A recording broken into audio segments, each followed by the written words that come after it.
warahmatullahi wabarakatuh. Salam teman, salam dari Mas Ikang ala barokah. Hari ini Senin tanggal 20 Februari 2023, Mas Ika berada di makam keramat Jabang Bayi.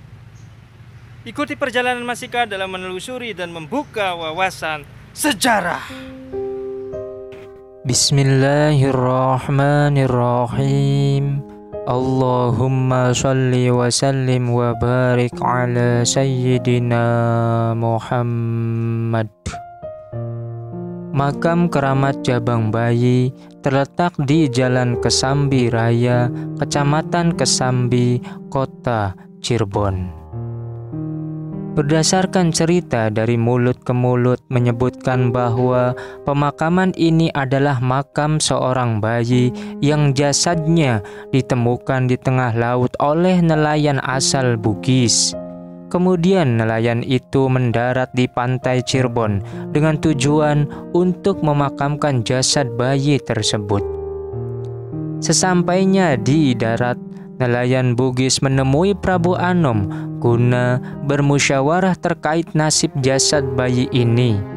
Hasil musyawarah, karena bayi yang ditemukan tidak diketahui asalnya dari mana dan keturunan mana, maka boleh dikuburkan saja di sekitar pelabuhan Cirebon.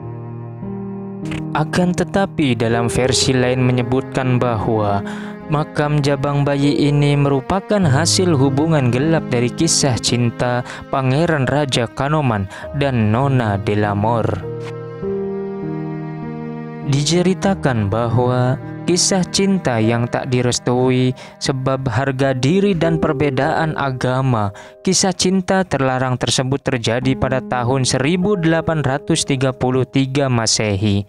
Ketika Keresidenan Cirebon dipimpin oleh residen yang bernama Jean Guillaume Landry, dan bebarengan ketika Kesultanan Kanoman Cirebon dipimpin oleh Sultan Komarudin I, sebuah peristiwa cinta terlarang itu terjadi. Dikisahkan, Residen Jean Guillaume Landry mempunyai putri yang cantik jelita bernama Nona Delamor. Sebagai seorang residen, Jean Guillaume Landry tentu berkawan dan berhubungan erat dengan Sultan-Sultan Cirebon. Begitupun dengan Sultan Kanoman pada waktu itu, yaitu Sultan Komarudin I. Dalam beberapa kunjungan kerjanya ke Keraton Kanoman, Residen Guillaume Landry yang keturunan Belanda Prancis itu selalu membawa serta anak gadis kesayangannya yang kala itu memasuki usia remaja. Dari kunjungan tersebut itulah Nona Delamor bertemu dengan Pangeran Raja Kanoman, putra mahkota Kesultanan Kanoman Cirebon yang juga sedang menginjak remaja.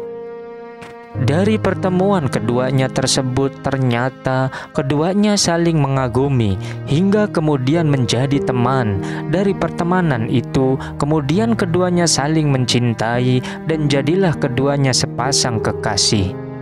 Meskipun kedua-duanya merupakan keturunan bangsawan, akan tetapi rupanya perbedaan keyakinan dan agama antara kedua orang tuanya ternyata menjadi sebab cinta keduanya tidak direstui oleh masing-masing orang tua mereka. Meskipun cinta mereka tak direstui, akan tetapi keduanya sering bertemu dan memadu kasih, hingga sesuatu yang buruk menimpa Nona Delamor.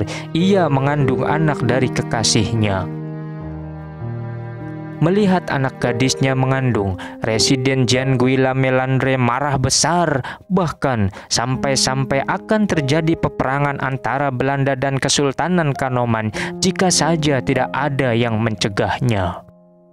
Karena kedua belah pihak tidak menginginkan perkawinan antara keduanya, Nona Delamor kemudian dipaksa menggugurkan kandungannya, sehingga selepas ia mengeluarkan darah dagingnya, ia pun membuang jabang bayinya ke laut. Ia buang dengan meletakkan darah dagingnya dalam sebuah guci, dihanyutkan ke lautan lepas. Namun, meskipun jabang bayi tersebut sudah dibuang ke laut, akan tetapi mayat bayi dalam guci tersebut ternyata terhempas ombak dan kemudian kembali lagi ke darat. Bayi tersebut kemudian ditemukan oleh nelayan dan diserahkan kepada Raden Sabur. Selanjutnya, karena Raden Sabur mengetahui bahwa bayi tersebut dibuang oleh keluarga Nona Delamor, maka mengertilah Raden Sabur jika sejatinya mayat bayi tersebut merupakan anak dan pangeran Raja Kanoman. Selanjutnya, Masika akan sampaikan tentang referensi dari jabang bayi tersebut. Dalam versi kali ini, Masika menyebutkan bahwa Pangeran Kanoman dan Putri Delamor tidaklah menjalin cinta pada awalnya, melainkan Pangeran Kanoman mendapat perlakuan yang menghinakan dari Putri Delamor. Seperti halnya kisah cinta Baridin dan Suratmina yang berada di Jagapura, sehingga mengakibatkan sakit hati. Pangeran Kanoman pun melakukan tirakat yang mengakibatkan Putri Delamor tergila-gila hingga akhirnya mereka menikah tanpa sepengetahuan orang tuanya. Jadi, anak atau jabang bayi yang lahir itu merupakan hasil dari pernikahan atau hubungan yang halal, tidak seperti yang dijelaskan pada versi yang pertama. Akan tetapi, perjalanan cinta mereka tidak direstui oleh keluarganya, khususnya pihak Belanda yang selalu berusaha untuk memisahkan mereka, namun selalu gagal. Hingga akhirnya mengetahui bahwa anaknya sedang hamil, akan tetapi mengalami keguguran, artinya tidak digugurkan. Untuk menutupi rasa malu Belanda, akhirnya bayi itu dihanyutkan ke laut yang kemudian ditemukan oleh nelayan. Dari peristiwa inilah kemudian di Cirebon muncul kata-kata amit, amit, jabang bayi, karena agar nasibnya jangan sama seperti si jabang bayi tersebut. Dalam keterangan lain pun menyebutkan bahwasannya anak tersebut tidak mengalami keguguran, melainkan ketika dilahirkan pada saat itu pula meninggal dunia. Wallahu a'lam. Mudah-mudahan bisa memberikan manfaat, khususnya untuk pribadi, umumnya untuk yang menyaksikan dan mendengarkan video ini. Mohon maaf bila ada perbedaan versi. Wassalamualaikum warahmatullahi wabarakatuh.